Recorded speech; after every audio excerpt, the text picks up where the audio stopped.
Hello and welcome back to Watching Brief for the week of the 22nd of May 2023. I am joined as ever by my co-host Mr. Andy Brockman, and I don't know about you, Andy, but it's surprisingly consistently warm and sunny here at the moment. It's taken a turn for the better.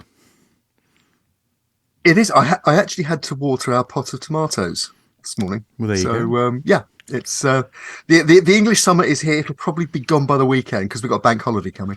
Exactly. Yes. Precisely. It's here for a couple of days. Yeah. Get our vitamin D while we can. But Exactly. regardless of our potential for vitamin D deficiency or not, our watching brief continues. And this week we have not the thing that I've been excited to talk about for weeks on end. We had to push it back because We've been overtaken, as I explained to you, Mark. We've been overtaken by a really hard archaeology news event. Yeah, current events, it had to take international priority. implications. Yeah. Yeah. Events, dear boy, events, as someone was once told in British politics. I won't take you by surprise. Yeah. Anyway, the thing will hopefully be coming next week. At this rate, it's never going to live up to it. But I really am looking forward to talking about the thing when we can. But as a close second, before we get into the breaking news story that Andy has been researching and working on, and I believe is currently writing up versions of articles for, was it 2 different news outlets? Possibly, yeah. Oh, nice. Certainly 1, possibly 2. Yeah. Nice. We have a little bit of a return of the Muppet of the Month segment, or Muppet of this something segment, where in fact tomorrow we're going to be having a meeting about how we bring some of this stuff back into the fold. But with that in mind, though, that Muppet is Vladimir Putin. He stomped his way not only into Ukraine but also firmly into the realm of ahistorical nonsense when it was reported.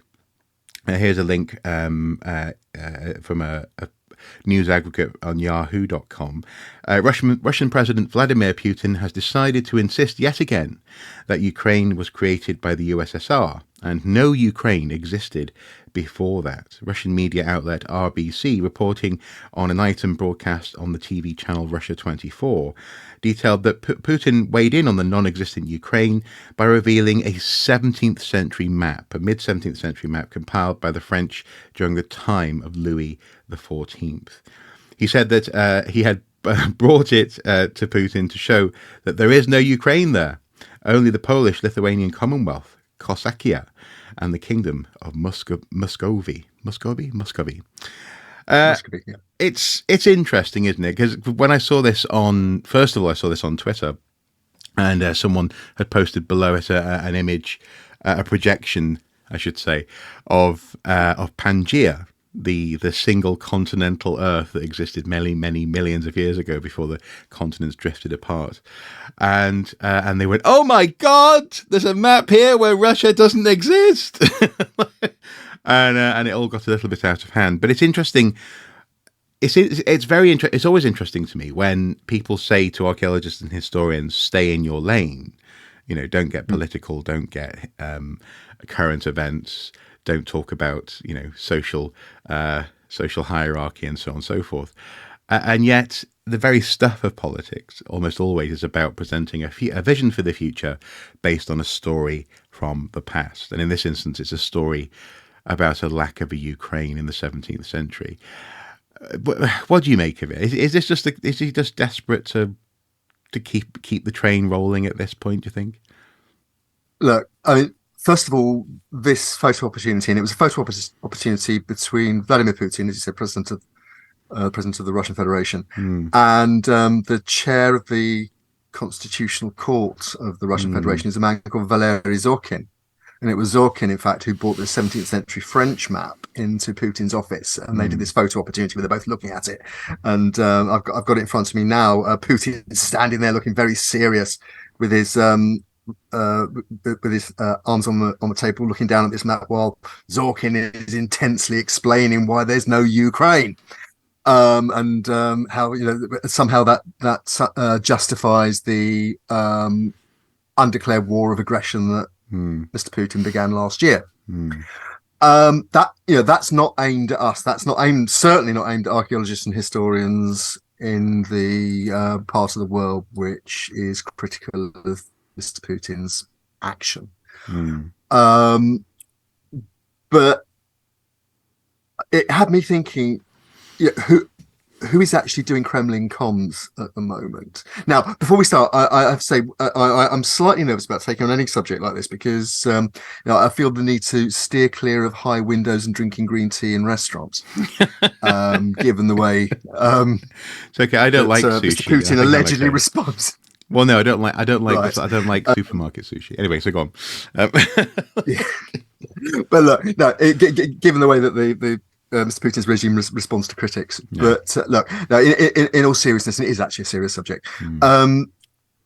It's such a memeable picture, as you've pointed out. It's not going to do it. It's not going to win any friends in the parts of the world that are critical of Russia's actions, no. Putin's actions, not Russia's actions, Putin's actions.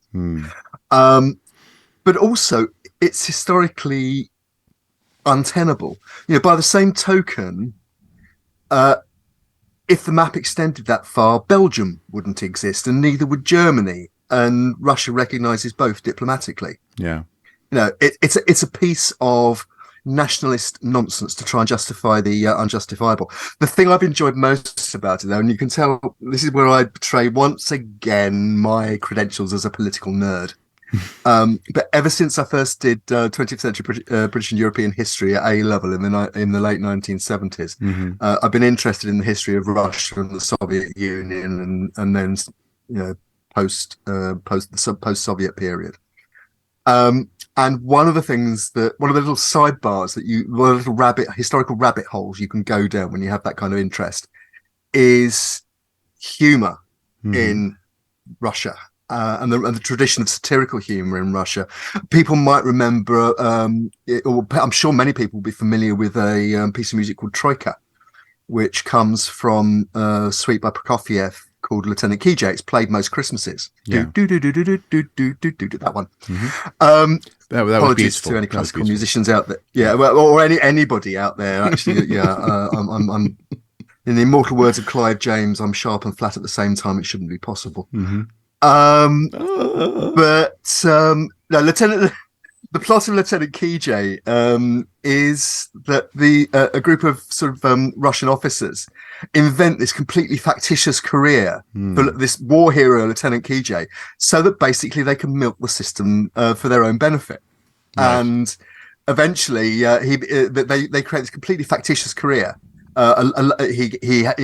has a career in the army. He has a love life, and eventually he dies heroically. Naturally. But yes, because this is because of the I think if I remember right, it's the Tsar insists on meeting this war hero, and of course he doesn't exist. No. So they have to kill him off. And when you hear about the allegations of corruption within the Russian system currently, you can see where that kind of satirical tradition comes from. And this particular meme has come up with some absolutely classic Russian jokes. So, for example, it's been memed that they've somebody's photoshopped this sort of scruffy backyard and a desk, a table full of bottles of vodka and empty glasses and so on, as though they're actually having a couple of old mates having a drink in the backyard. So other people pun on on jokes that because in Russian the word for cash and the word for map and the word for card are the same. So somebody asked again. It probably loses a bit of the translation, but Putin's asked cash or card, and he goes card. And he goes, great, here's a 17th century French map and there's no Ukraine. Okay. Think about it. Yeah. It works in Russian, I promise you. Yeah. And then another one says let's attack the blue part, there's more of it. Putin says, and Zorkin says, that's the ocean, sir. Uh, There's more. but, Okay. Yeah. my my favorite is somebody said, but this is an ancient map, but there's no Ukraine, and it's a picture of J.R.R. Tolkien's map of Mordor. Yeah, of course. Yeah. Think about it. Naturally. Yeah. And I find the best of all, and it's directly Putin related. Um, and it's along the lines of the good news: we found a map from 1702, and there's no Ukraine. The bad news is we found a map from 1702, and there's no St. Petersburg, and that's where President Putin was born and brought up. Yeah. Yeah. Yeah, and that's exactly the point, isn't it? You can play all sorts of games, obviously, with that image, but also in particular with maps and when you choose them, when you look at them. And for example, from an archaeological standpoint, maps are very useful for so-called desk-based assessment ahead of potential excavation, or certainly to try and understand what was in a certain place in the past. But that requires a lot of research, and it requires comparing a lot of different maps, because not all maps have everything on them. And obviously, the further back in time you go, the more things can and do change. But the point, the idea that this map just shows that there's no Ukraine, and the rest of the world basically is as it is now, as it always has been, is laughable. But also as well, it does draw into, I think, sharp focus the use, obviously geopolitical use of maps and map drawing in some other ways. So, for example, when I was studying northwestern US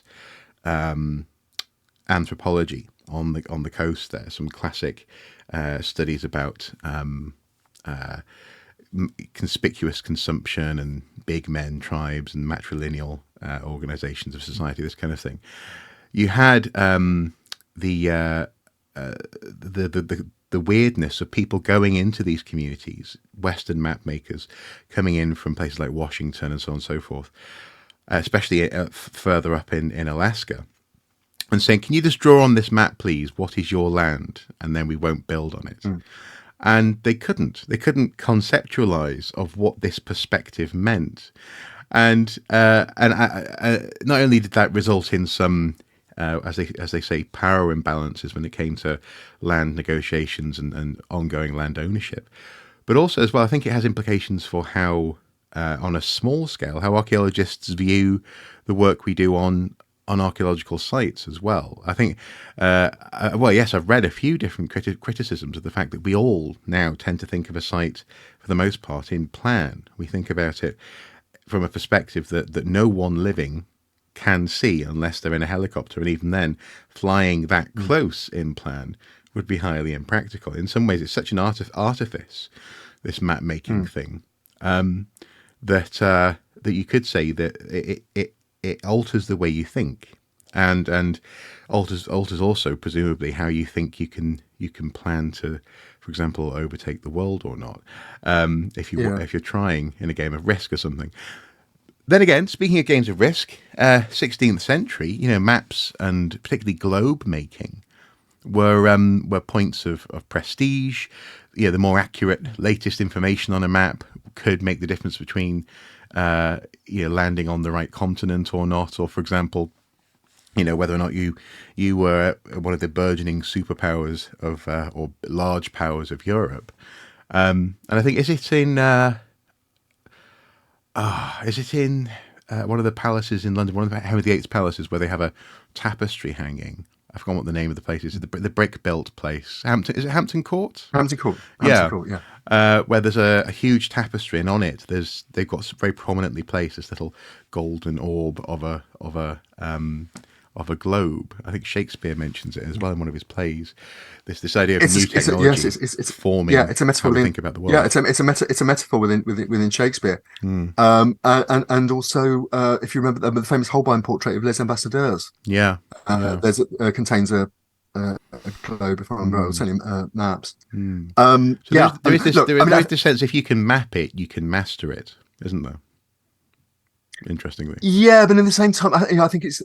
Look, I think we need to see, certainly as archaeologists and historians, we need to see maps as just another fallible form of human storytelling, trying to explain our surroundings, our past, our present, our potential future. We see maps of. You talked about Pangaea earlier. We also see maps projecting into the future of what happens with the separation of tectonic plates, with the Atlantic Ocean becoming wider and so on, and eventually everything mashes up together again. Yeah. That'd be fun. It's well, I suspect we might not be around to see it, No. but and even at a local level, when we were prepping this, and I was thinking around what we might talk about, and I think I mentioned to you that just in research, just around here in Southeast London, a couple of things really. First of all, I worked on the 17th, early 18th century estate map, which was incredibly useful, but there are big gaps on it because the landowner who commissioned the map didn't own those particular bits of real estate, so therefore it wasn't planned. He wasn't going to map somebody else's property. He wasn't going to pay his map maker to map somebody else's property. That contrasts quite nicely map making as prestige versus, I think, what a lot of people take for granted today, and that is map making as a tool for the public good, starting with ordnance survey maps, and now, for example, Google Earth, for example, being accessible to everyone who has. But you see again, that's very true, and tools like Google Earth and online repositories of ordnance maps like the National Library of Scotland and so on are incredibly useful resources. But again, they can be filtered for a purpose. I remember looking again. I won't name what it was, but I once looked at a planning application for this area. Where a particular edition of the Ordnance Survey, standard edition, which would normally be referenced in a desk-based assessment, wasn't referenced. When I came to look at it, I realised why. It was that bang on the area that the developer wanted to build on was a short-lived Victorian farm. Now, we don't know a huge amount about the development of farming in South East London because most of it's been covered over by real estate now. Of course, there would undoubtedly have been, as a minimum, a watching brief put on the planning application, and probably a pre-disturbance survey and excavation. And that wouldn't have suited the client. And so I suspect that the archaeological consultancy, in this case, left that map out so that it wouldn't draw attention to the potential archaeology on the site. But of course, that's a whole other story of the archaeologists aren't always the good guys, sort of bent that we sometimes come back to. Yeah, look, I mean, it happened. You have to say, and there, the map or the absence of a map is part of a wider discourse, and that brings us back to Putin. Talking about one single map where Ukraine isn't present, as though it somehow justifies a particular course of action, is what it is. It's manipulation. It's manipulation of history. Yeah, exactly. Here's a piece of paper without any map, and there's no Ukraine there either. Oh, it does become a bit ridiculous the more you think about it. But I think I'm just amazed that it's being put out there as by state television as something to be taken seriously. Obviously, we can't talk with our caliber of prime ministers in recent years in terms of stuff to be taken seriously or not. But it speaks to again that ongoing and intimate relationship between our concept of the past and how, in particular, political leaders attempt to convince us of what might be in the near future. Definitely. There's one other instance I'd like to cite, and again, it's a slightly more light-hearted one, and it's the story of the famous Vinland map, which again is sort of tied in with nationalism because it deals with the Norse and the Norse expansion and quotes discovery. of North America. Of course, there were lots of people already living in what's now North America, and they didn't call it North America. The Vinland map turned up, if I remember rightly, in the 1920s in a university library in the States. Okay. And it purports to be a map showing parts of North America, Vinland, as described in the Norse sagas, before the European settlers began to colonize North America and interact with Native American tribal peoples. And there were arguments going back and forth for most of the 20th century about whether or not it was genuine. Now and it played to this idea of the heroic European explorers. It sidelined Columbus, if you like, the Southern European quote discoverer of America. In fact, he never got to see continental America. He only got as far as the Caribbean. All those colonialist arguments were going on as well. But the Norse, the idea was the Norse got there first. It said so in the sagas. Then the map comes along, and then, inspired by the sagas and that kind of discourse, you get the excavation at Lansall Meadow, which shows that there were actually, however short-lived, Norse settlements on the North American in North America around about 1000. Exactly when the chronology of the Norse sagas has them there. Yeah. But the map, it turns out, I think current theory has the map as a fake. Yeah. A 20th century fake. Nobody quite knows why or who. It's possibly done as a bit of a joke or a fantasy of this. What would such a map look like if it existed, or a deliberate faked hoax like the Piltdown Man. We just don't. The Piltdown skeleton. We just don't know. No. There's no proof at the moment. But it just goes to show what a complex discourse you can have around one single map as an object. It's imbued with all sorts of other values. Yeah, and I think that's the word, isn't it? It is imbued with the value, in so much as it wasn't the concept of a map like that wasn't required to prove the likely source of Vinland in the sagas, because places like Lansall Meadow have been excavated and long recognised as you say, perhaps short-lived, but nonetheless a Norse settlement in North America. But it's interesting how to further legitimize that, to further sort of add to the weight and value of a discovery or of a landing, and I suppose a claiming of a place, mapping it. It was seen by whoever made this map as potentially a key step in that being a legitimate landing, as opposed to just accidental or something like that. But again, it's a very specific cultural desire to have a top-down, God perspective, looking down on something shaped out to a certain scale map as a way of claiming ownership, or at the very least gaining knowledge about a place that is presenting information in a way that's not directly how people experience the landscape. There's a whole world of maps and history of maps to get into, and I think this story just sort of brought out a few nerdy anecdotes, didn't it? Really, because there's only so much you can point at Putin and say he's being a bit of a chump. That's right. And actually, I just need to clarify the origin of the Vinland map in particular is particularly sort of there are all sorts of red flags about it. It turned up in a folio of material on the antiquities market in the 1950s. Okay. And it ended up in Yale University. It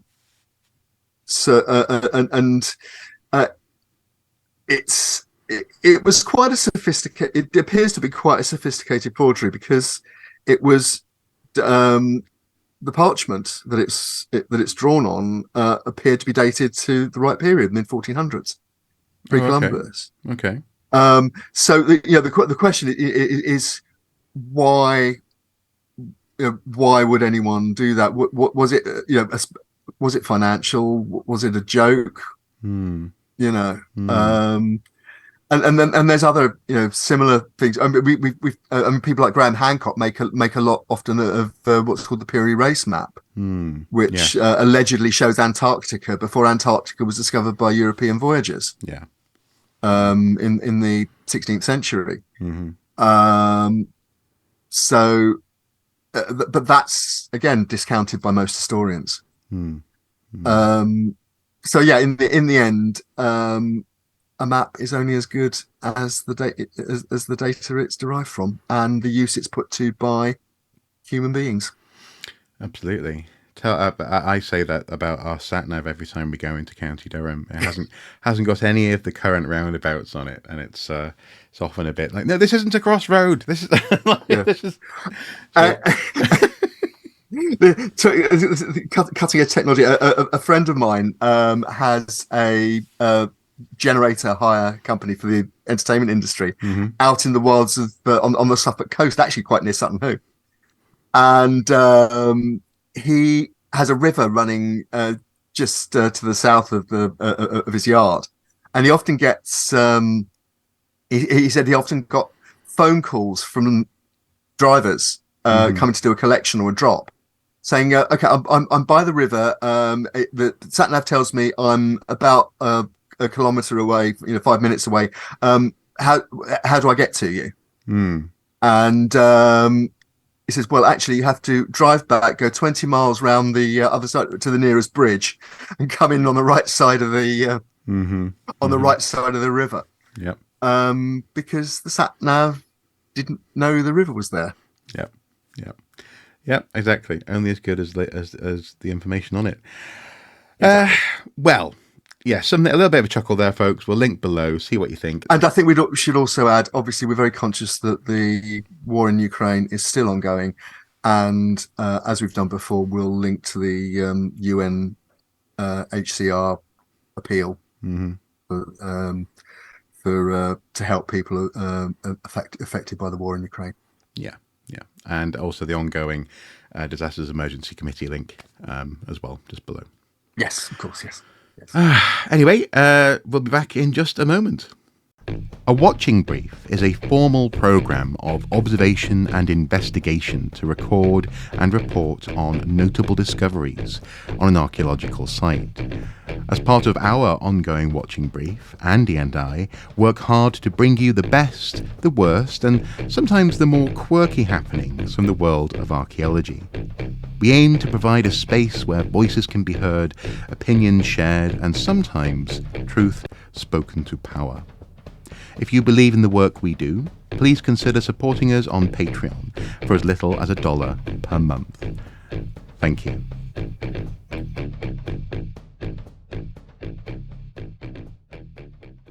So, Andy, why are we not talking about the thing I wanted to talk about this week?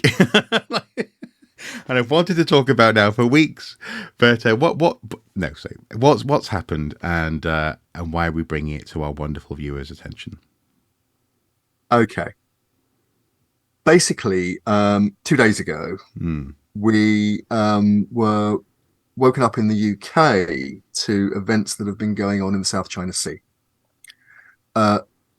A number of times previously on Watching Brief, we've talked about the threat to historic shipwrecks from unauthorized salvage Mm-hmm. and illegal salvage Mm. and commercial salvage. And one of the continuing themes has been the threat to historic warship wrecks, principally steel warships from World War One and World War Two. And this isn't a nationalist thing. The vessels of many nations are affected by this. There's been, for at least the last 10 years, great concern about the legacy of wrecks from World War Two in the area around Java, Indonesia, and Malaysia, which saw a great deal of naval fighting in the first months of World War II. And on the 22nd of May, Mast Archaeology, which is a UK-based archaeology charity, put out on Twitter a graphic from an organisation called the Maritime Observatory, and I'll explain what the Maritime Observatory is in a minute. But basically, what the graphic showed was a Chinese-built and owned what's called a crane barge called the Chuan Hong 68. It's 120 meters long. It carries 2 heavy lift cranes. In itself, it weighs 8,000 tons. It's a large vessel capable of hauling up large amounts of metal.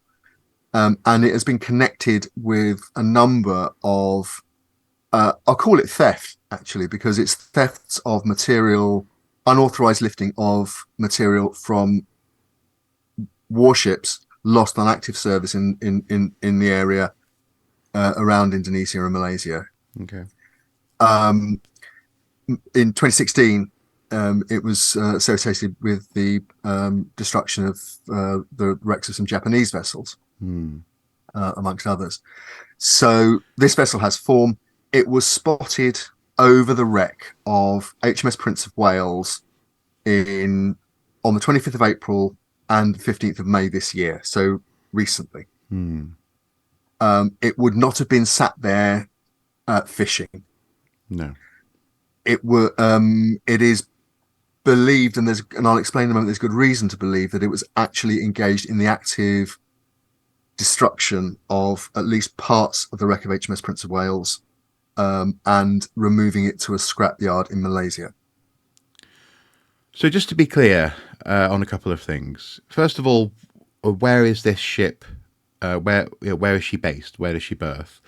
What waters are these wrecks in? Are they in any national or international waters? Right. And also, what is the purpose of taking scrap from a ship like that to land? Just to be clear again, just for people at home. Okay. The Prince of Wales, sitting on the seabed about 100 kilometres off the coast of Malaysia, and the nearest town is it's an area called the Kuantan Peninsula. It's about halfway down Malaysia. Historically, basically, Prince of Wales, another Royal Naval vessel called Repulse, which lies nearby, and an escort of destroyers, comprised what's called Force Z. Force Z was a show of force by the Royal Navy in that area in the very early days of World War II. They were tasked to try and intercept a Japanese invasion fleet. In fact, they weren't able to do that. And they were returning to Singapore when, on the early morning of the 10th of December 1941, they were effectively ambushed by Japanese aircraft. The commander of Force Z, Admiral Phillips, was an old school battleship admiral. He hadn't asked for what's called a combat air patrol to give his ships air cover. So the Japanese had a clear run in apart from the force's own anti-aircraft. And in the course of an hour or so, both Prince of Wales and Repulse were torpedoed and sunk. Collectively, something like 840 Royal Navy mariners were lost with the ships, including Admiral Phillips himself and the captain of the Prince of Wales, Captain Leach. Right. And many of the survivors were captured at the fall of Singapore and spent the rest of the war in POW camps. So it was one of the great disasters that the British Armed Forces suffered during World War II. It was a huge shock to the Royal Navy and to Prime Minister Winston Churchill, not least because Winston Churchill had been a passenger on the Prince of Wales just a few months earlier when it had taken him to the United States to meet President Roosevelt for a conference. When it comes to the suspect that's been caught on the scene of crime, as I say, it's the Chuan Hong 68, a crane barge, 8,000-ton crane barge. It was launched in 2014. It's owned by a company or at least it's believed to be owned by a company based in China, on mainland China. But it has been very active in the area around Malaysia and Indonesia, really, since it went into service. Right. It's unclear whether it's operating speculatively, just going after targets and then flogging them off, or whether it's been tasked by local companies who want the material. Again, what material we don't know, although we can surmise from previous activities, which is basically anything. For example, ships lost in the Battle of the Java Sea, which is in Indonesian territorial waters or in Indonesian exclusive economic zone. They have been virtually obliterated on the seabed by the activities of ships like the Xuanhong 68. Okay. So it's not just steel, it's not just the high value non-ferrous metals like copper and brass from the boiler rooms, and highly valuable manganese bronze in the propellers. Basically they'll take anything and everything.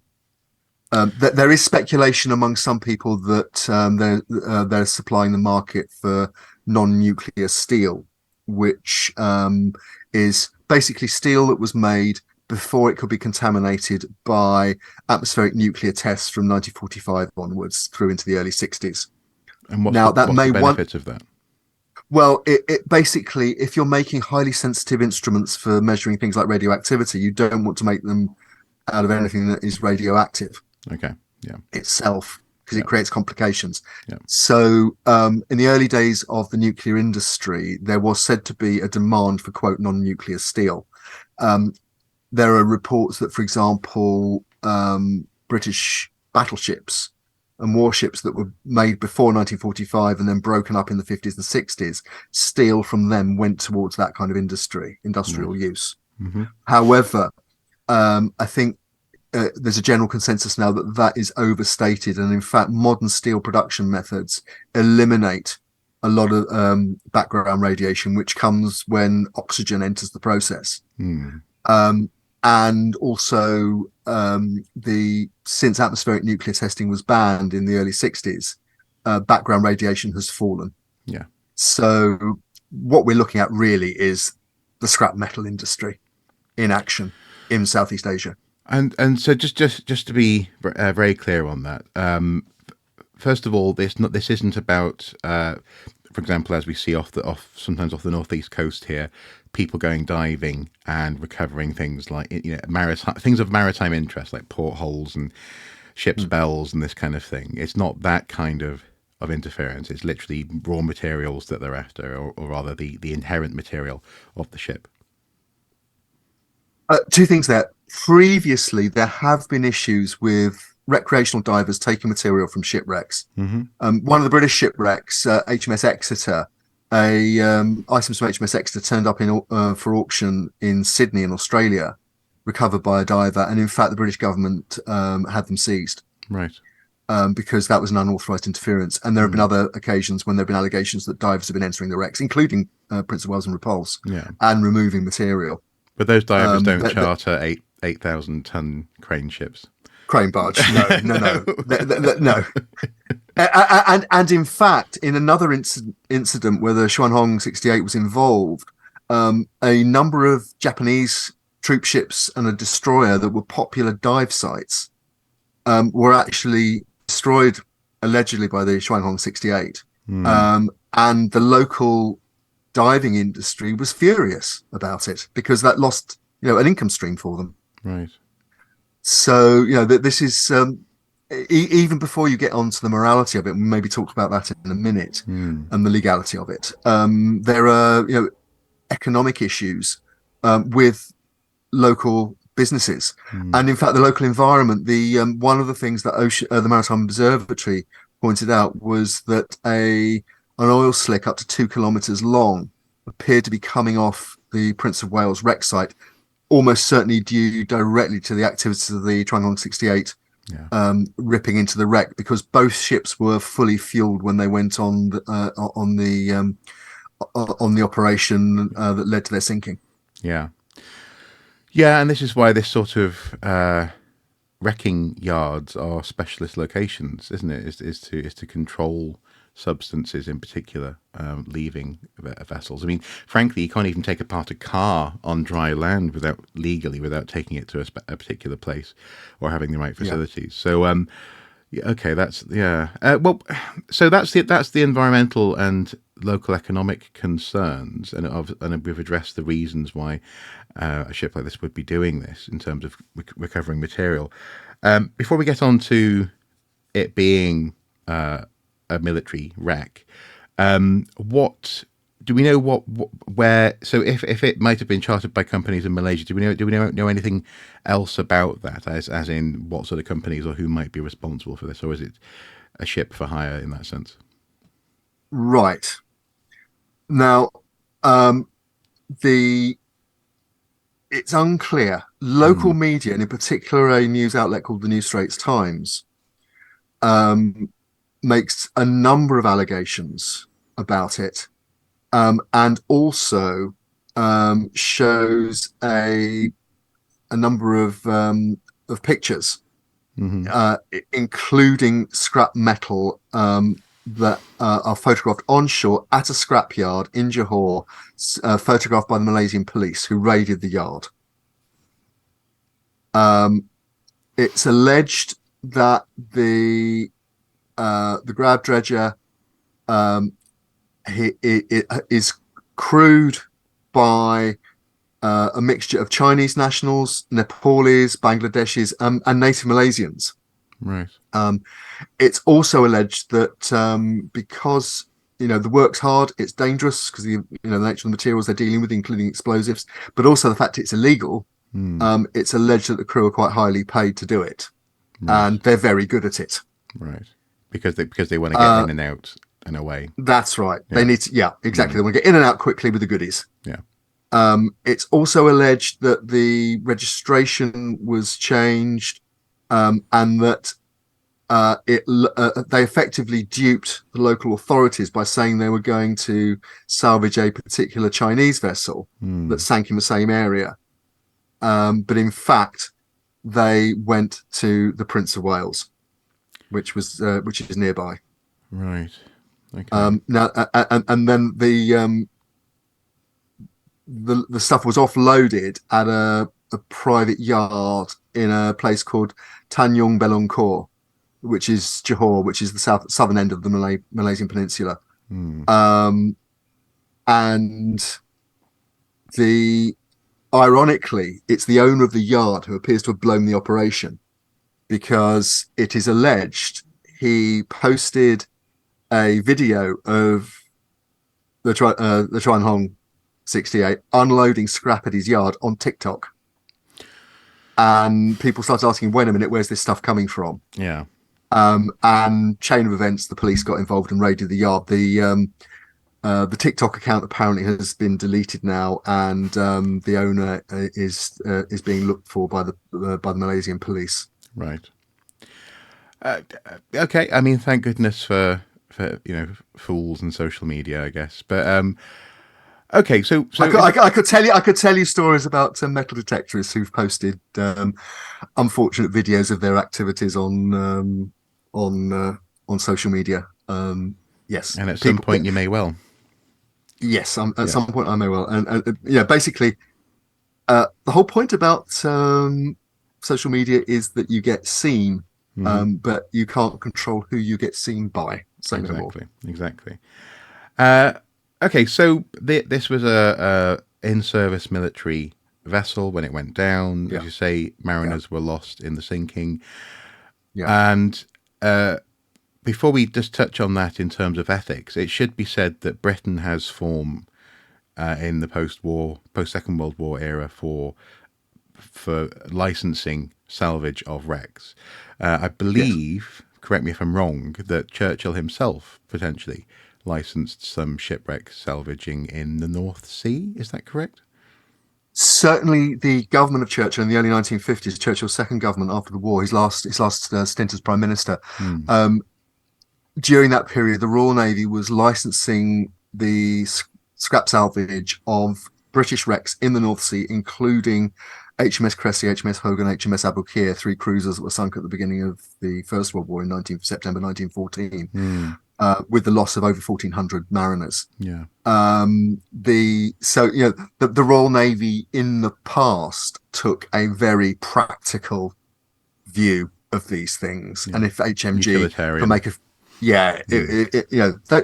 the crews were dead, they were memorialized, either in graves if they'd been recovered, or on memorials at Chatham and Plymouth if they weren't. And that their duty had been done by them, and if the government could make a few quid out of it, then that was perfectly acceptable. Now, I have to stress that's not the case now. No. That policy was ended basically because it became public, and it became hugely embarrassing because people, particularly people who were connected with the ships and the ship's crews who were lost, found it deeply offensive. That the idea that the quotes grave memorial to those mariners was being ripped up for profit. Sometimes, by ironically, the Cressy, the Hogan, and the Aboukir, the license for salvage actually went to a German company.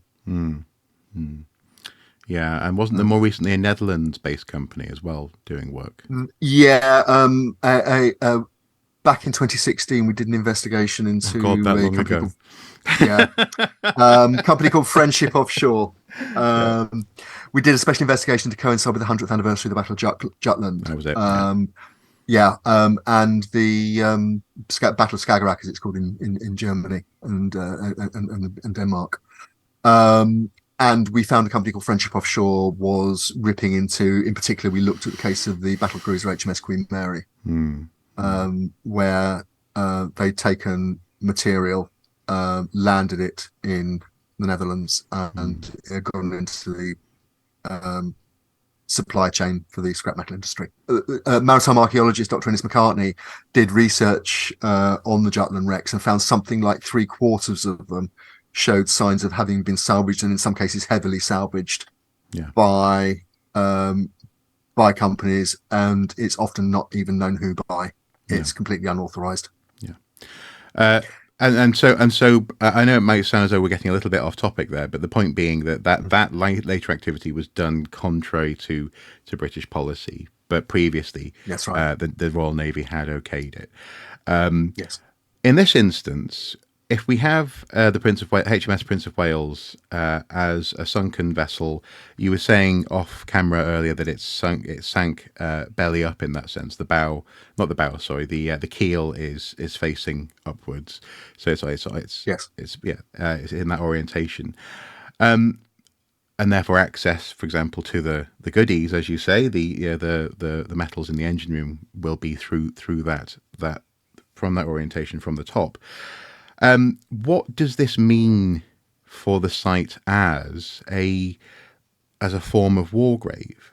Is there an official designation? And also, as a point of interest, are there likely to be human remains on board, in so much as this is relatively tropical waters, unlike infamous cold lakes, for example, in Canada, where the dead just they just remain. In this instance, even if it is designated a certain way, are they likely to be disturbing the dead? Right. I mean, obviously, this is a very sensitive issue. Yeah. Now, the legal situation under international law is a complex one, but essentially, there is no such thing as a maritime war grave at sea. On land, Geneva Convention provides for the proper recognition of the war dead. Not so at sea. Right. Now, Britain has the Protection of Military Remains Act, and under the Protection of Military Remains Act, a ship can be designated so that it cannot be interfered with without the permission of the Ministry of Defence and the government. Okay. Prince of Wales and Repulse are both designated under the Protection of Military Remains Act, but because they lie in the Malaysian Exclusive Economic Zone, not anything under the control of the British government, that designation only applies to UK flagged vessels and UK nationals. Right. So it doesn't apply to a Chinese flagged vessel operated by a multinational crew, none of whom are British. Okay. So are they doing anything wrong then? Yes, because under the UN Salvage Convention, there is an exception for ships that are warships lost on active duty. which unquestionably Prince of Wales and Repulse were. They were sunk during World War II in action against the Japanese Air Force. Yeah. So there's absolutely no question they're covered by the Salvage Convention's exemption. Under sovereign immunity, a military flag vessel lost on active duty cannot be interfered with by a salvager unless with the express written permission of the government of the flag the ship was flying. Right. Okay. That permission has not been given, so they are in direct contravention of the Salvage Convention, it would appear.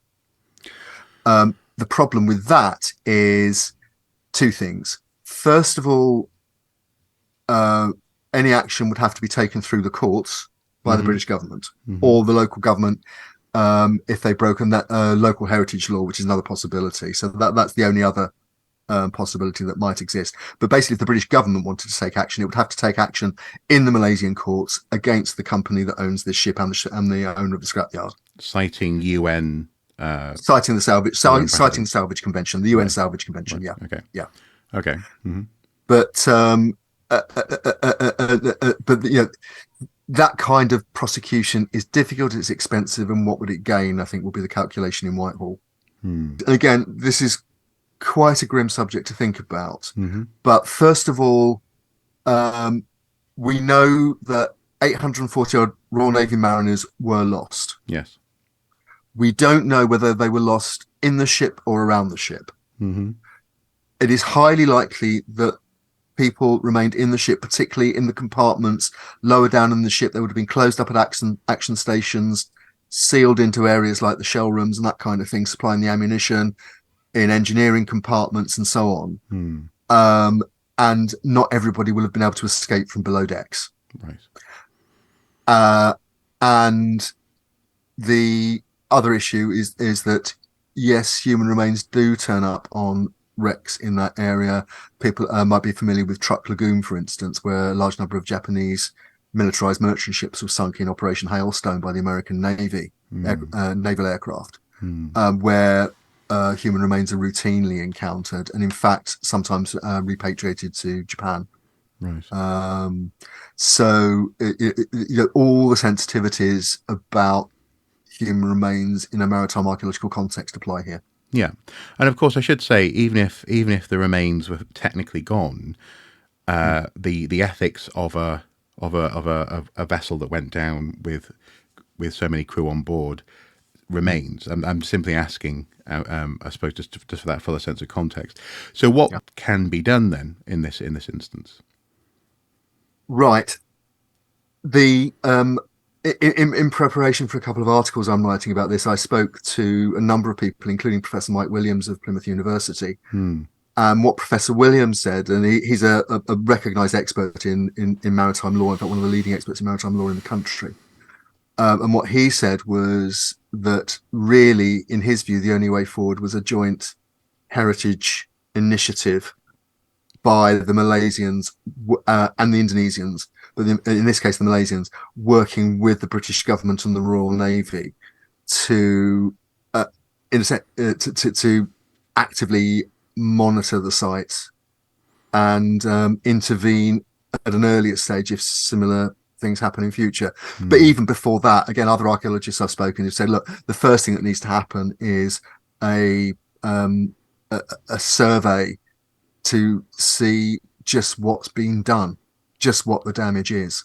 Because at this point we don't actually know. All we know is that there's evidence of damage having been done. Yeah, that's right. There is the strongest circumstantial evidence that damage has been done. Now, again, I need to explain just a little bit what we know, how we know what we know.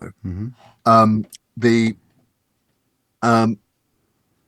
Maritime Observatory is a partnership between, as I say, Mast Archaeology, which is a British maritime archaeology charity, and Ocean Mind, which is a not-for-profit organisation which uses satellite imagery and coupled with AI to monitor the world's oceans for issues around climate change, but also things like illegal fishing and so on. The idea is it gives governments and law enforcement agencies the possibility of taking a stream of real-time data to monitor sensitive sites and intervene if there are problems. Yeah, yeah, and it'll be things like pixel value comparisons, won't it? So a color changes on the map, and that could be indicative of activity, and then someone takes a look at it, and yeah, so on and so forth. Yeah, and also, for example, with a case like Prince of Wales and Repulse, you can geotag the locations of the wreck, so that if anyone enters that particular zone and is, sits over the wreck for more than 5 minutes, it sets off it triggers an alarm. The data can be interrogated more closely, and then the phone can be picked up to an email can be sent to the Ministry of Defence or the Malaysian Ministry of Defence or Coast Guard or whatever, and then the authorities can be triggered to intervene at an earlier stage,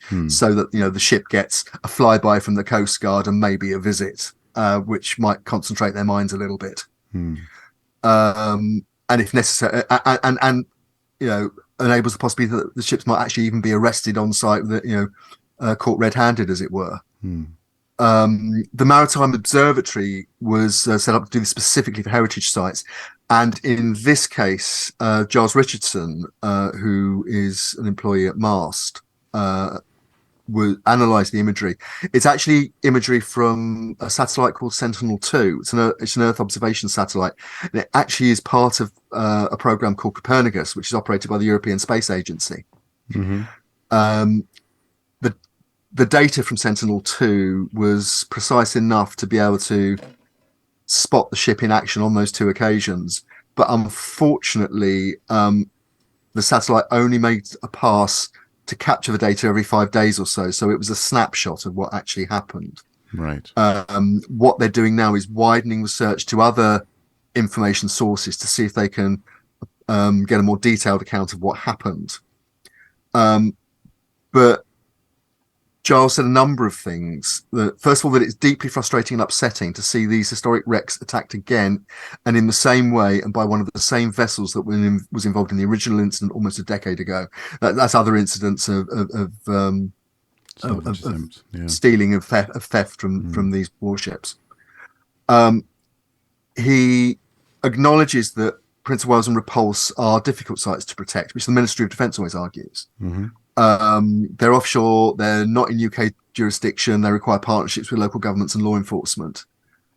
But and he says that the work that Ocean Mine does can assist government by saving expensive physical patrols by ships or aircraft, and the intelligence can be very rapid, or in some cases almost real time. But he says that requires investment, and the organisation wasn't paid to put an overwatch on Prince of Wales or Repulse at the time the activity of the Chuen Hong 68 took place earlier this month and last month. Whereas the Dutch Cultural Heritage Agency and the Netherlands Cultural Heritage Agency has undertaken and it has employed them to monitor the wreck sites in the Java Sea of Dutch ships. Right. The argument is the British government hasn't made the choice to make that investment. He adds, again, to go back to to finish on what Mast and Ocean Mine do. The other thing that Giles Richardson said was that he made the point again that in environmental terms, we don't yet know the extent of the spill or how damaging it's going to be to the local environment. Again, they're monitoring it, they'll be looking at the data. But he said it's criminal that uncontrolled releases are allowed to happen. And he points out that it won't be the salvage company that pays for the cleanup. No. It may come down, in fact, to an argument between the government of Malaysia and the Royal Navy because it's British government property. Yeah. Well, I mean, that's an interesting quandary, actually, in that sense. Yeah, if you are claiming and asserting that it's your property, then is it your mess? Yeah, that's a good question. But also, as well, there is the especially now, especially as people are starting very openly in this country to ask questions about, was Brexit worth it, for example, and what's it doing to us and to our international standing economically in terms of reputation and so on and so forth.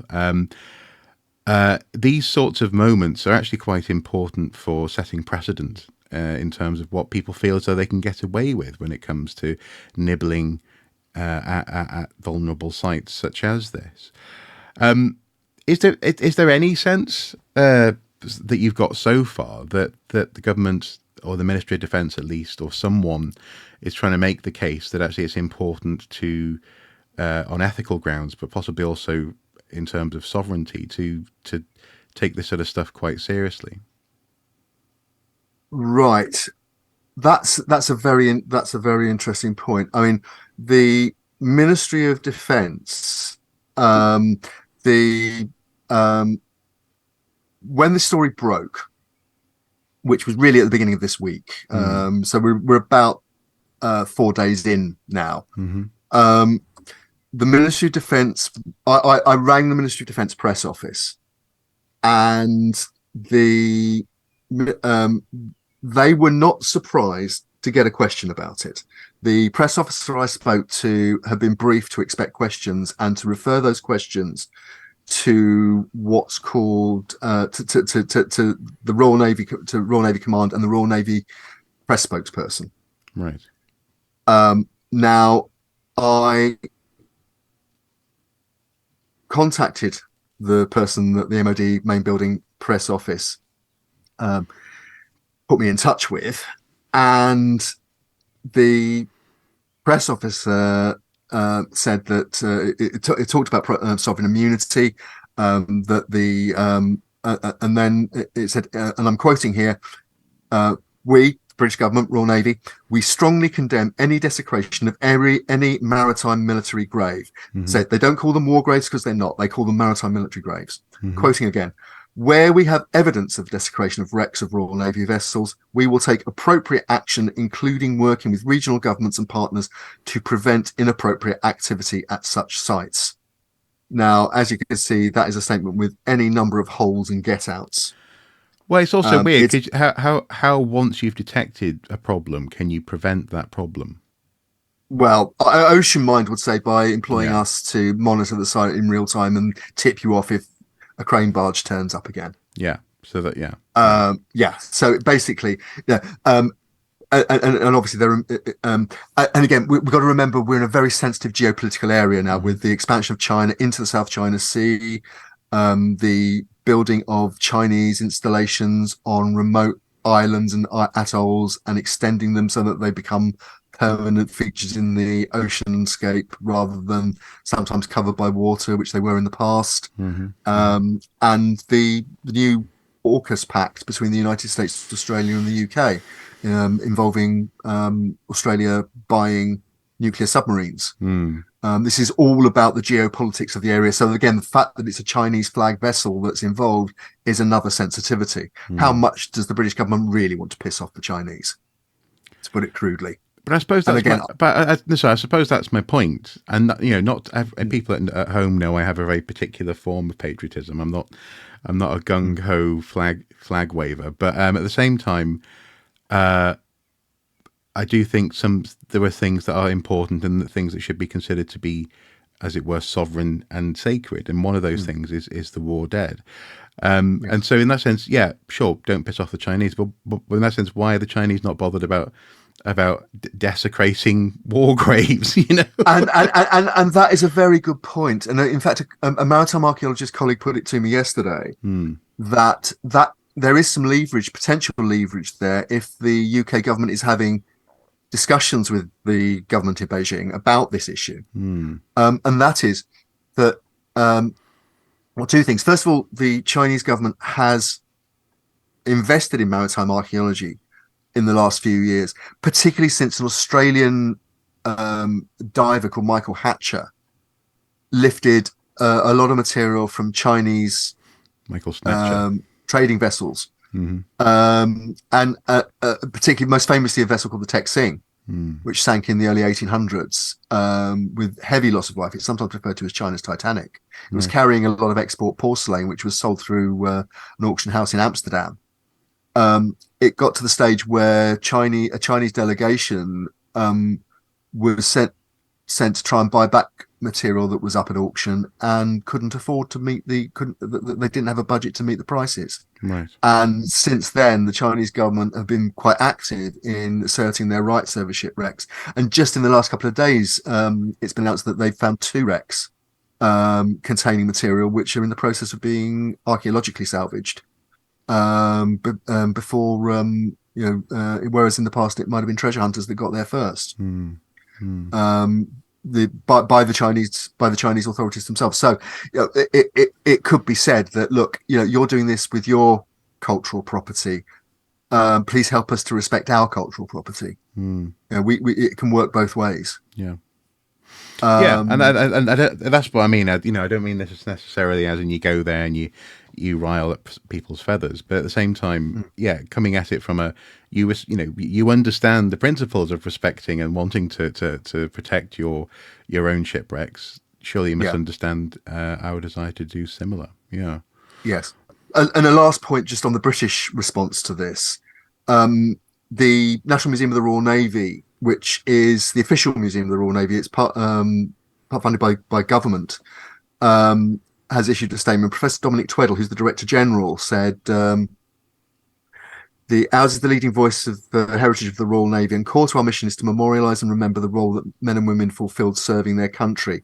We are distressed and concerned at the apparent vandalism for personal profit of HMS Prince of Wales and HMS Repulse. They're designated war graves. Now, that's not strictly true. It's only designated in the UK, but we'll leave that aside. We are upset at the loss of naval heritage and the impact this has on the understanding of our Royal Navy history. What we need is a management strategy for underwater naval heritage so that it can be better protected to commemorate these ships. That may include the targeted retrieval of the objects. We want the Royal Navy to develop a policy we can help deliver. If resourced correctly, the existing Royal Navy loss list can be enhanced to be a vital tool to begin to understand, research and manage over 5,000 wrecks before they are lost forever. A strategy is vital to determine how to assess and manage these wrecks in the most efficient and effective manner. Above all, we must remember the crews who served on these lost ships and all too often gave their life in service to their country. Now, that's interesting on a number of levels.